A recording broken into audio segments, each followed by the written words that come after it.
Hello there and welcome to another episode of 4Tims and a podcast. You join us on Monday the 21st of February. It's the first time we've been on since last week, so quite a lot to catch up on. We obviously had the disappointment at Celtic Park on Thursday night against Bodo Glimt, but we extended a lead at the top of the Cinch Premiership table after a 3-2 win at home to Dundee. So Danny, I'll come to you first. We'll start with a positive. It was yesterday Celtic took to the field to take on Dundee in what many thought would be a straightforward affair. And well, the early kick-off in the league was Rangers up at Dundee United, and they dropped points there after a 1-each draw. It gave Celtic the opportunity to extend their lead. But it wasn't plain sailing. What did you make of yesterday? It was obviously a 3-2 victory. Giak Attack getting his first hat-trick for Celtic. What did you make of yesterday's game?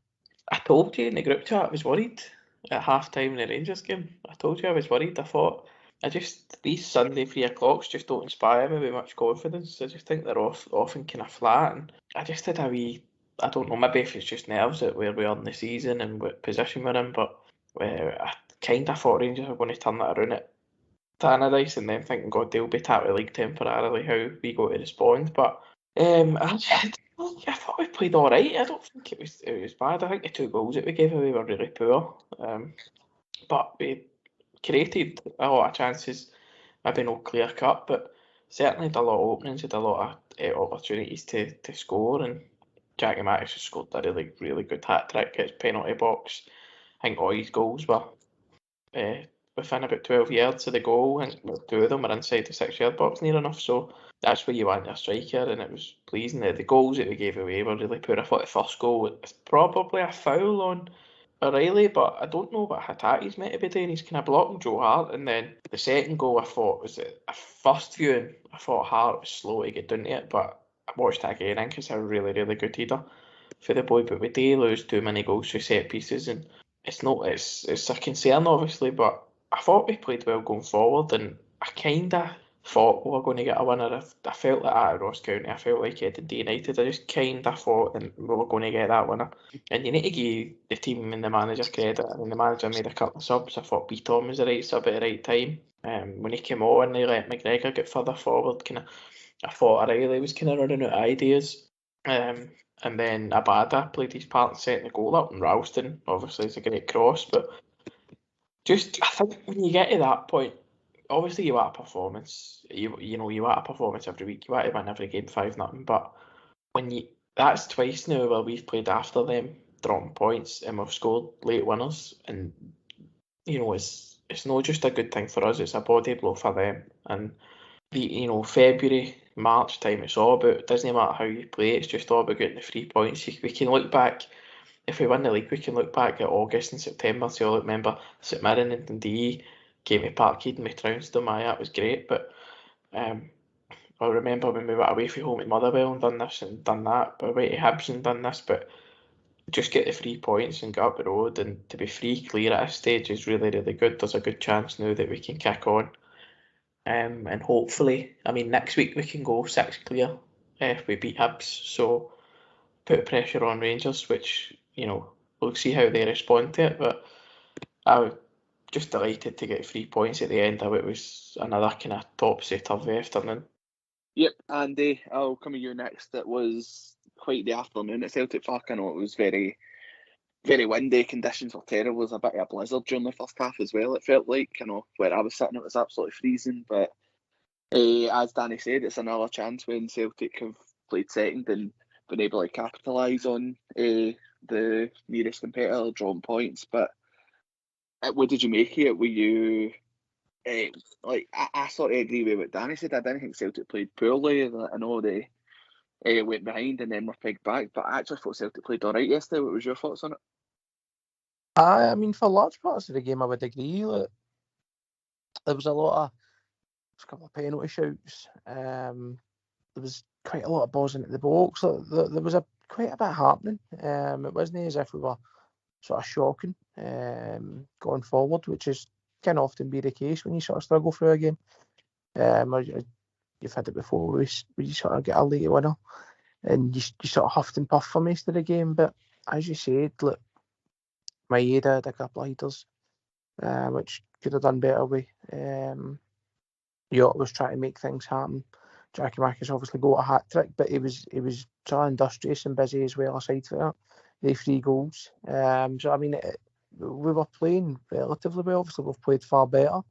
And again, look, both of their goals, from memory, I think they're only 2 shots on target.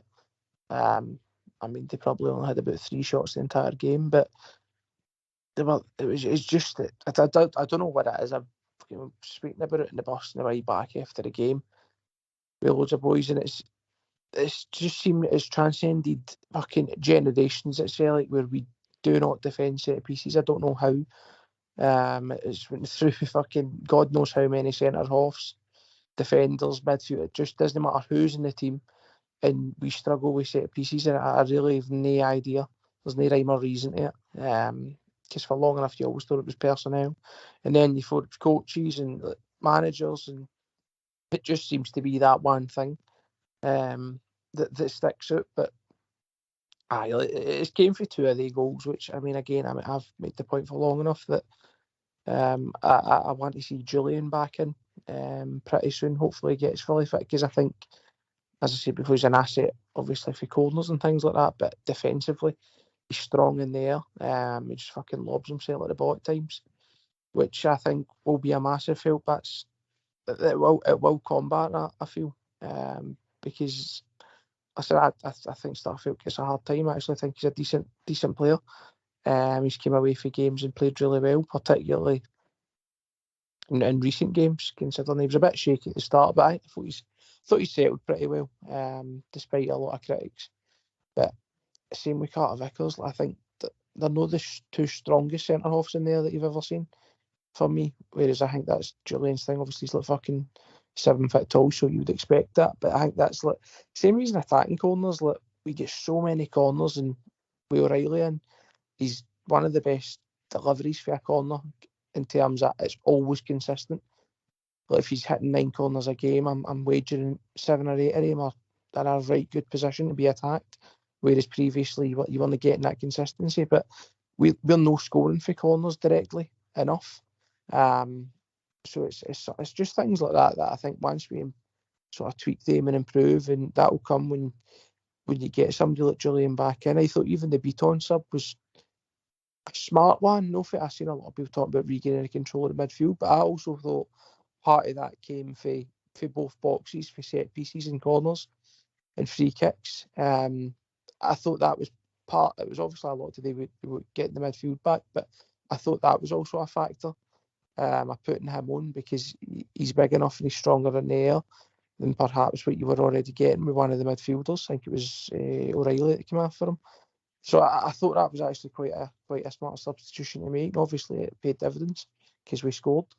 But listen, it was come to a game when they're scoring and you start fearing the worst.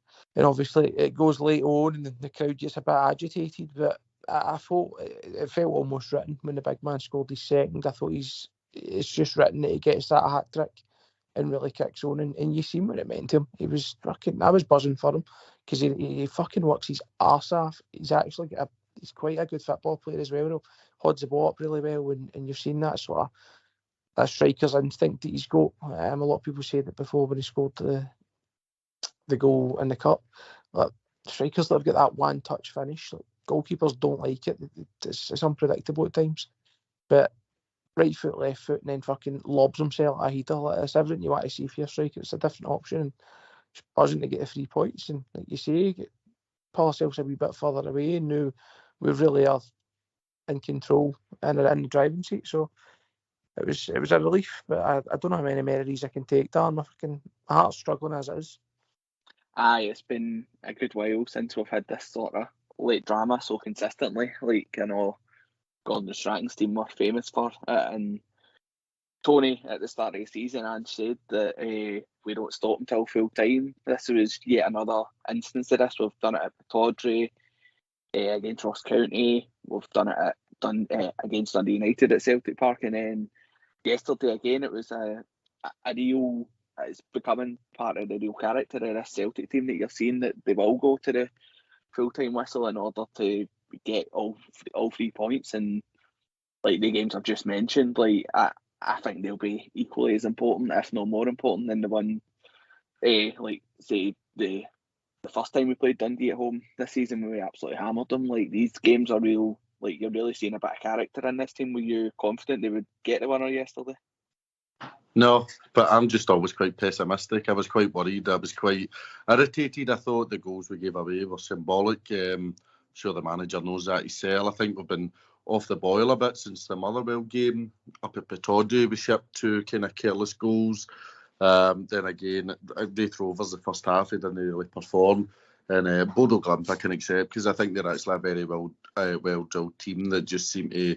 I just thought they were better than us on the night. I didn't really have any complaints about that. I thought, yesterday we had a lot of chances, some ridiculous refereeing decisions I'm sure we'll touch on as well. But really, they should have been a man down and we should have had a penalty for 3-1 before half-time. So that game should have been a lot more comfortable. It wasn't. We had to dig in, and of course, you give credit to the manager and the players for that kind of we never stop attitude. That's what it's all about. It's no bad for a team that supposedly is blown out its arse after fucking 15 minutes. So to keep pressing on and making sure we got the winner was extremely important. I've noticed as well, whenever Rangers drop points, usually we go, we can go and win 5-0, but we never bust out the charts, because I think the last time when they dropped points to Aberdeen at Ibrox, we had a chance to go top. We drew 0-0 with Livy. When they drew with Ross County, we were sloppy against Dundee United and then get the last minute winner. And then again, the same happened yesterday. But it was very important we got the result. Obviously, nothing's won. We're nowhere near winning the league. We're in a really good position. We've got a superior goal difference, and we've now got a 3-point lead. But we'll need to improve, I think, defensively going forward to make sure we can kind of negotiate these ties at Easter Road and Livingston, and then go to Ibrox and hopefully give a good account of ourselves as well. But I don't want to be too harsh on the team. I think they've won 16 out of the last 17 league games, which is championship winning form. We got there in the end, and I think Danny touched on it. That would sicken opposition fans more than us winning 5-0, because there's that bit of hope, and then to just steal that away. Giak Attack, a hat-trick, a perfect hat-trick actually. He was in the right place at the right time. I was delighted for him. I think he's been good. I think him and Mead have been good. I think the issue for the two is, and I think I might have said it before, is they aren't Kyogo, and they're never going to be as good as Kyogo.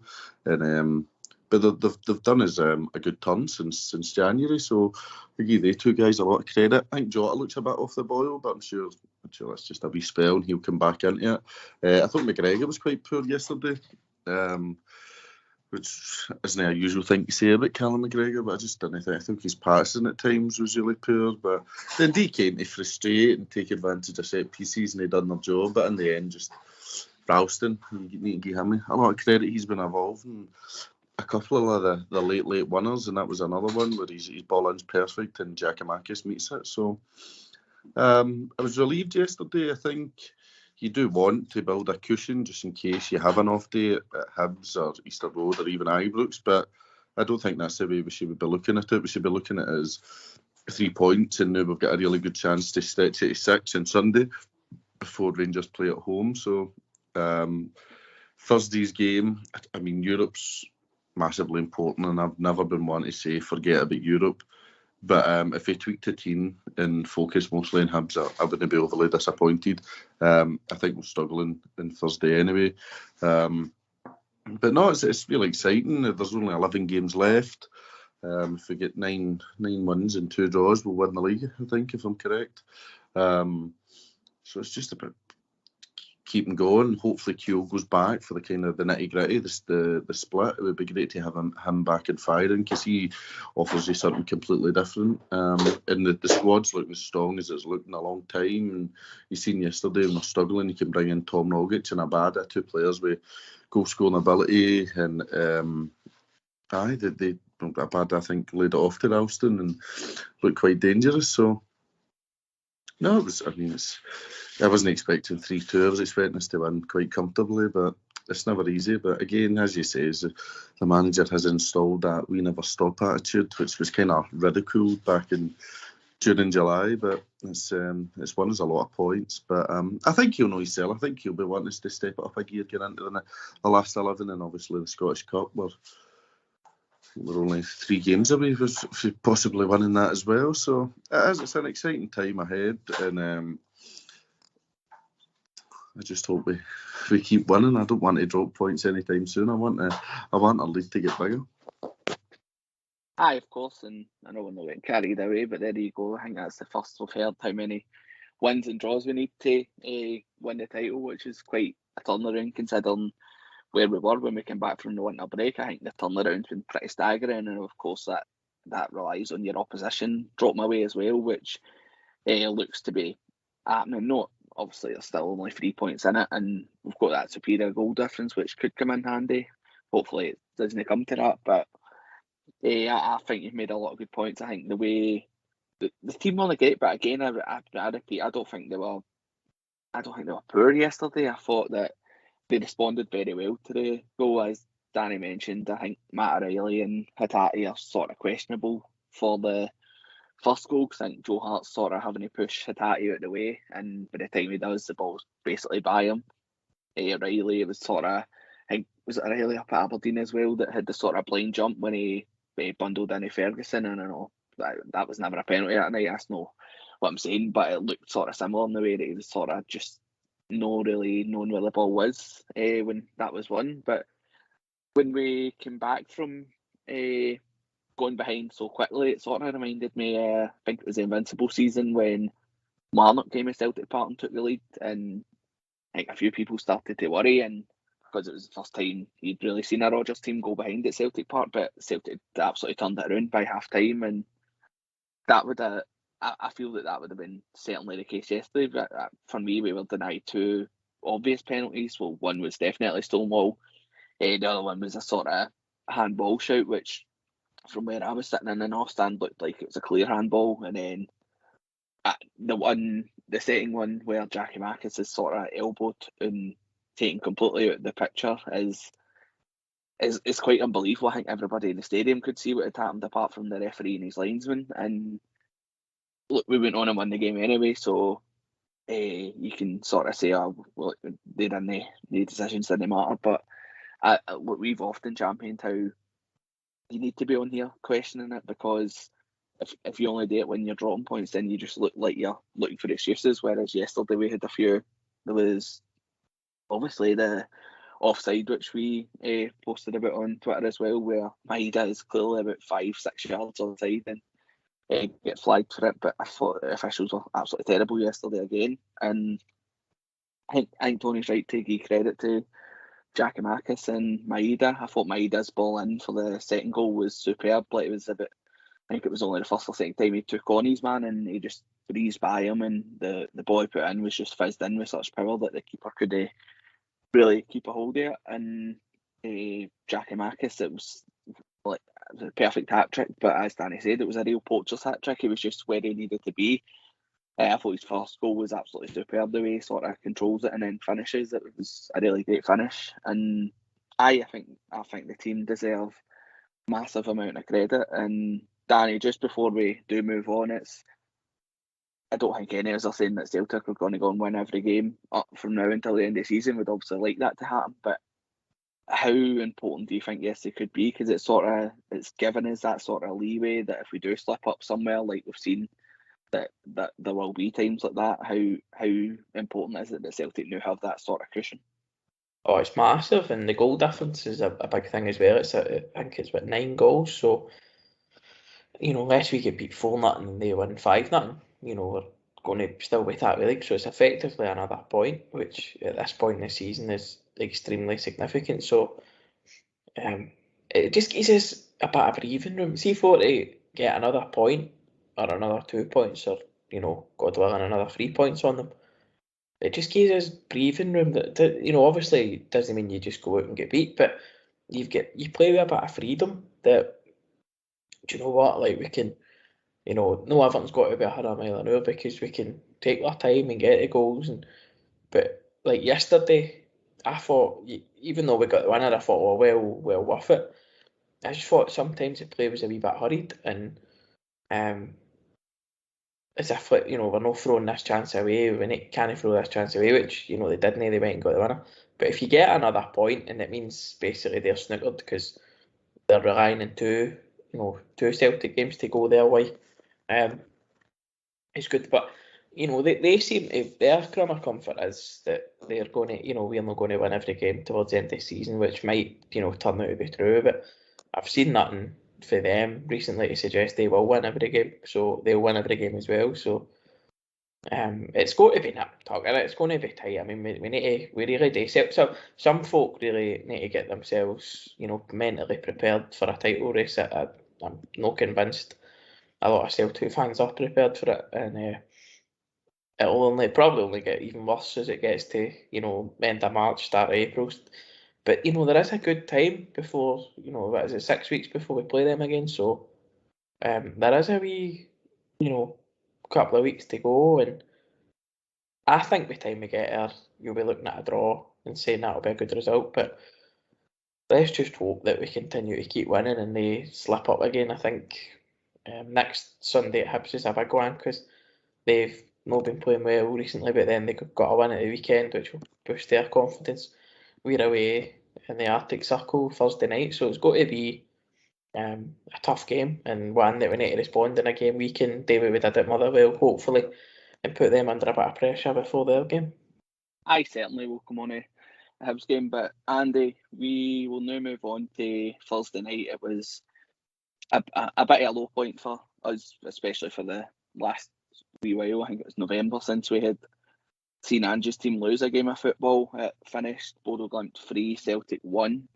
It was an early goal we conceded, and I think Tony already mentioned that Bodo were very well set up and probably better than most Celtic fans thought they would be. They showed why they went unbeaten in the Europa Conference group. What did you make of Thursday's game? Obviously, we've not been on since then. It was sort of just the way the time we got home on Thursday, and then you were obviously rolling into the Dundee game, so this is us only getting to speak about it now. What was your thoughts on it? It was just a fucking dreadful game. From your point of view, and listen, I think we all predicted a win, and I think I still don't think it was a outlandish thing to say. We were playing really well. We were at home, and that we do have that in us to go. Do you know what I mean? If Celtic went and even Thursday, for example, if Celtic went and beat them sort of 3-1 in the reverse style, I don't think there would be many stunned people. But listen, they are a good side. I thought even the way their sort of keeper could play it for the back was really comfortable. Again, big Sol backing. I don't know why I thought it. I actually thought he'd left. I don't know if it was rumoured or it was linked with somebody, but I actually thought he was one of the players that let go. But listen, they played really well. They did play really well, and I don't think it's right to give credit to that. But I've seen a lot of there was meltdown after the game, and it was fucking people going. You know what it's like when Celtic fucking drop any points or draw a game or whatever. It's always people going after their nut. But I think that the hardest thing to take about the game was the fact that we were so poor. Because if two teams go toe-to-toe with each other and you lose, you just need to hold your hands up sometimes. But I think the most frustrating part was how poor we were, that we just offered nothing. But again, that's not to take any credit away from them, because they were sort of nipping the ball about and really did nullify us. And obviously they'd done their research and implemented a game plan, but it was the worst I've seen, say, like in wide areas in a while. It was poor. Like, there was no. I struggled. I struggled. Couldn't really give IMD. Again, and obviously our fullbacks came inside, but there is times where they will go outside, and I thought even Juranovic, Taylor, they weren't getting there. They weren't offering that assistance. I mean, we all wanted to see her. We all at some point mentioned maybe trying Rogic and O'Reilly to get her to see, and I don't think it worked. It was very much we were getting over overran the midfield, to be honest. At times, McGregor really struggled. And listen, I think O'Reilly and Rogic, they work really hard, but I think it's more they sort of more forward-thinking players. They will naturally drift a bit further up the park. So I guess in hindsight, the manager might have had Hatate in there, who I thought again was unlucky not to be starting. Do you know what I mean? He's played, or he started the majority of games since we signed him, and rightly so, because he's been fucking brilliant. But it was just one of the games, to be honest with you. For me, it really felt that, other than Maeda's goal, actually, he took really, really well. It was a cracking wee header, but it was just one of the games. We were poor, they weren't, and against that level of opposition,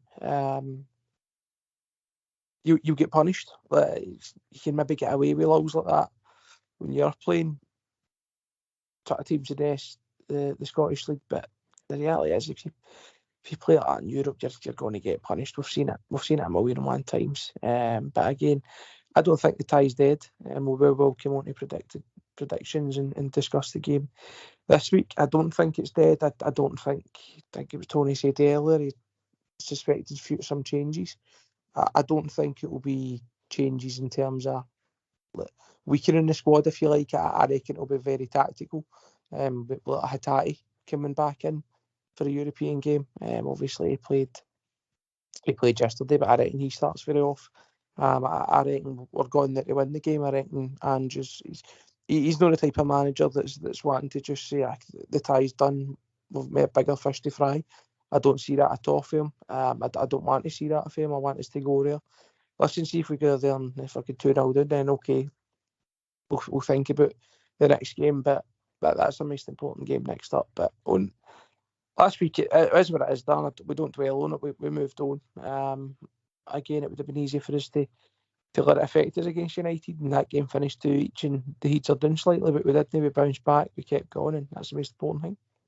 Yep, definitely. As you say, we've already bounced back from it, so we're sort of looking at this back to front. But Tony, what did you make of the game? I think the sort of way that I've seen a lot of people describe it, which I would be tending to agree with, is it seems that we come up against a team who try to play, well, they play the way that we are trying to play, is the way that a lot of people described it. It's the sort of the team we want to become. I don't know if we want to be an exact mirror image of Bodo Glimt, but I could see, obviously, they play out for the back, they press very high up the pitch. I thought the main issue with us was Maida pressed okay, but Rogic wasn't quick enough, so I thought they were getting a lot more time to get the ball out to the left back, and then for there they were able to play. But the first goal we conceded sloppy, second goal Taylor gets turned inside out, and it could have been prevented, and then the third goal is just bad luck. It's very similar to Copenhagen. You get the goal, it gets back in the game, and I don't know if the players just get carried away, and he obviously gets a shot away, and it takes a cunt of deflection, and that was it. It kind of kills the atmosphere stone dead when it goes 3-1. I'd look at, as much as I'm saying I wouldn't be disappointed if he changed the whole 11 and just went with Karamoko Dembele and people that genuinely wouldn't complain because of how important Sunday is, but we just know he's not going to do that, and he's going to try and win the tie. And here, if he manages to overturn this, it would be a great achievement, because I think we all thought this was the opportunity to break this hoodoo and not been able to win a post-Christmas knockout tie. It's been far too long for a club of this size, and obviously the blame for that doesn't lie with Ange, it lies with the people in the boardroom, and I can't bear talking about that, but so I think it was a great opportunity. I think we maybe underestimated them slightly. I know some people are hitting it with dreadful patterns about them, but they've I think they're 3 years into their project. They obviously, when they lose players, they replace like for like. They've obviously got a very good scouting system in place. So I don't get me wrong, Thursday's a free hit now, really. I mean, as it stands, we're well out. If we can get the game without any injuries and even win the game, then I'd be delighted. If we get through, I'd be ecstatic, but I just don't see it. I think going over there to play, I think it might be a plastic pitch. I'm not sure if that's correct or not. I just don't fancy it at all.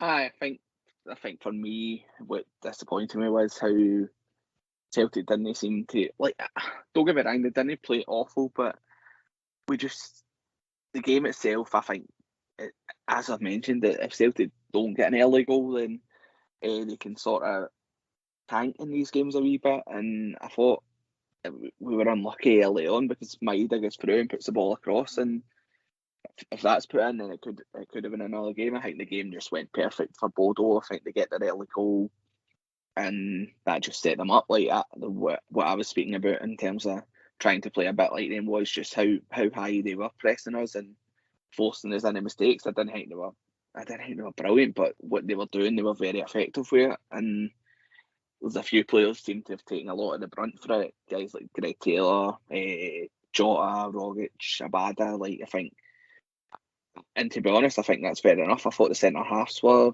questionable as well. Taylor obviously has taken the brunt of it because it's his first poor game in about 4 months, and people just, their old feelings about him seem to have rushed back out. But I think it's just obviously looks bad on him because a few of the goals do look like they're directly down his side, especially the one where the boy who was down injured just jumps back up and skins him. But at that one, like, for me, if you watch that back, Matt O'Reilly's there and Geese, Greg Taylor, absolutely no protection. And the way that they two are positioned, there was no way that boy should have been able to just waltz between the two of them. And the boy that flicks it on, it's a superb flick, but Juranovic is sort of just standing there watching and no reactive to it at all, and it's a simple finish for the boy for the second goal.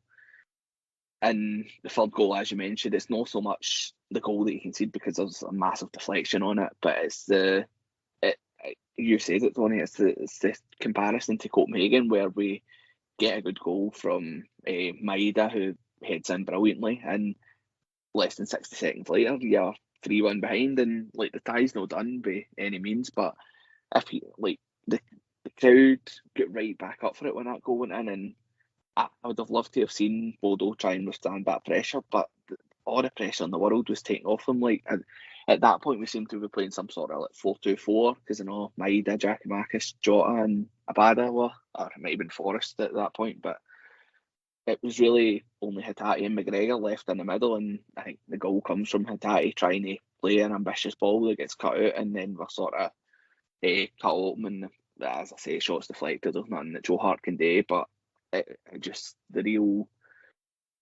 sort of game management there was poor in terms of no being able to just like even defend the next attack.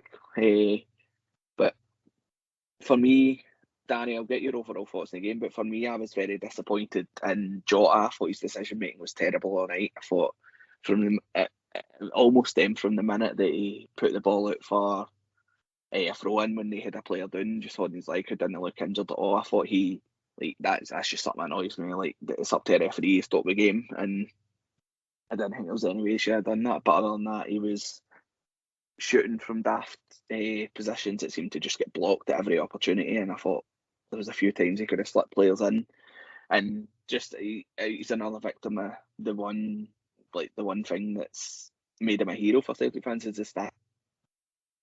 I thought he did really. Did you make it? As I said, there's been quite a few of the team singled out for a lot of criticism, but then again, I don't think anybody really did turn up on Thursday. No, too many. I thought O'Reilly and Maeda at a push were the only two that you would give pass marks to. I thought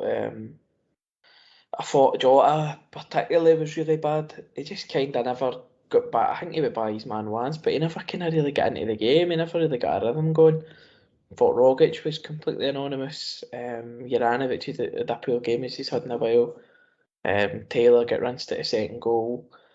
Thought the two centre halves were really poor. It's kind of the worst I'd seen Carter Vickers. I thought usually he looks so composed and that nothing bothers him, but any time a ball was going up the park, he seemed to be kind of looking around before just going and heading it, and he didn't seem to know where he was. I thought his positioning was off. I don't know if he was told to mark somebody that ended up drifting wide or whatever, but just too many of the team didn't play well, I think. I'm kind of not really that fussed about Thursday night now. I think at 2-1, I think the tie's on. We can go there 1-1 nothing, get it extra time, but we're definitely good enough to score at least 2 there. But it's kind of one of the ones. If we go out, then probably damage was done last week. If we can manage to turn that around and go through, then great. But It was disappointing because, as you say, you want to win a knockout tie after Christmas for the first time in such a long time. And Bodo Glimt have sold a lot of players, but what they showed you is that they're obviously got a very good team spirit. They've got a good system there. I thought they were all right. I think people are maybe giving them a bit too much credit. I mean, they were rolling about, diving, time wasting. The boy set a second goal up, was down holding his face a minute before he gets the ball and sets it up, and then he's shushing the Celtic fans. Kind of left a bit of a bad taste in my mouth. I didn't think they were great. I thought the left back that everybody's raving about was awful. I thought he gave the ball away more times than anybody else. Turns out he's not even a left back. I thought that, to be fair, the boy that was doing and then set his second goal up, I thought he was brilliant. Was it Solback and his name was? I thought he was really good, and I thought their captain was good. But I don't know. I just think it's a missed opportunity for us. I think everybody seemed to play poorly. But at the same time, we carried enough of a threat. I mean, I thought we were going to score, and then the goals that we lost are really poor. But you'd always back us to score. I just think a third goal such a killer because at 2-1, you're thinking, right, we can go there and do something, but at 3-1, it's maybe a wee bit more daunting. But without away goals, I mean, there's every chance. We don't need to go there and go all guns blazing. I know we tend to start really well under Inch, but we don't need to go there and go on guns blazing. Do you know what I mean? All we need to do is win by 2 clear goals, which, based on what's happened this season, we're more than capable of doing it. But we've played better against better opposition, so hopefully we can produce one of their performances on Thursday. But it was really, really disappointing to lose in such a manner because it's probably the first time in a long time that the team just didn't turn up. I think I'd agree with that, Danny. I think even in the games against Betis and Leverkusen when we lost, we went really toe-to-toe with them and came out with a lot of credit from it. But I tend to agree with you about the left back. I know I tweeted it last week saying he seems to have replaced that Burger Melling from Rosenborg, who the fans went on about for 2 years after they had a half-decent game against us. I thought the boy that played left back was pretty poor. I thought he maybe looked better because what annoyed me was he was up against Abada and the boy's right-footed and Abada just constantly let him come in and he's inside and onto his stronger foot, and that I think that's probably down to one of the reasons that Abada was put on the bench yesterday, because I thought it was his poorest game in a while, and I know we harp on about how well he's done for a boy at 20 years old, but at that time you need to remember that he is only 20 years old and he's going to make these type of mistakes. But I think that the tie is alive. I think, as you say, you're not needing to go out and it's not like a meet a Bratislava game or something like that where you've got a mountain to climb. If we take the lead, then we'll hopefully put them under a lot of pressure and see how they react to it, and hopefully we don't concede a minute later again, because I think that would have been an interesting 15 minutes if we had just sort of had the chance to even go for it. But we'll just go for predictions now. I'll go first. I think it's a tough one. I think we've looked pretty suspect at defence at times in recent weeks. As get mentioned earlier, we've conceded quite a few, so I worry about the defence. I don't think we'll be able to keep a clean sheet, and I don't know. I think we'll win 2-1 and we'll go out with a sort of glorious failure where we get the win, but we just can't see it into extra time or to even go and win it by an even bigger margin to avoid extra time. So I'll say Celtic will win 2-1 and Giak Attack and Cal McGregor will get the goals. Andy, I'll go for you. What's your prediction? I'm going to go. I'm not sure now. I think we'll win. I think we'll win the game, but I can't decide if there'll be enough to qualify. I've been something sticks in my head saying that it's going to be 2-0, and obviously there'll be no away goal rules or anything like that. It'll drag into extra time, and a lot of people will be arguing about it and how they would rather that didn't happen and there'll be a big meltdown. But I reckon it'll be 2-0, and I'll be positive. Right, we'll win it in extra time. We'll nick a goal, then it'll be 3-0. Tony, what you going for? No, I'm afraid I can't be as optimistic as you. I'm going to go for one each. It's about as positive as can be. I just think everything favours them getting into this tie. We need to come out and attack. It might leave us a bit open. I'm hoping we can score first. If we score first, we can obviously qualify. It's a As I say, I think it's a free hit. If we go out with no injuries and a respectable result, then so be it. But no, I don't see us qualifying. I'll go for a one each straw, and I think Jota will get the goal. Danny, how you going to go? That's 2 years of says we won't qualify. Andy's a bit more optimistic. What do you think? I may as well level it out then. I think my heart says 2 each. Well, we're 2-0 up and then collapse in the last 10 minutes. But well, that's what my head says, sorry. But my heart says 2-0 Celtic, and then we will go through on penalties. And Joe Hart will save the decisive penalty. I just can't believe that you fucking says your heart can't take much more than you want to put us through a fucking penalty shootout. I don't think I could handle that, but My hopefully... heart's I've not got much of this season left if we don't put a team away very soon, so I'll just try to enjoy these games whilst I can. Hopefully we do have something to cheer on Thursday. It's an earlier kick-off, so hopefully we'll have a reaction episode out on Thursday night, and I'm sure we will. Hopefully it's a positive one. We'll be able to react to the Bodo Glimt game, and we'll preview the Hibs game as well at the same time. But if you've made it this far, thanks very much for listening. Just remember, you can listen and watch in all the usual places. Thanks to everybody who subscribed on YouTube recently. That's took a wee surge, so we appreciate that very much. And we will speak to you on Thursday night up the Celts.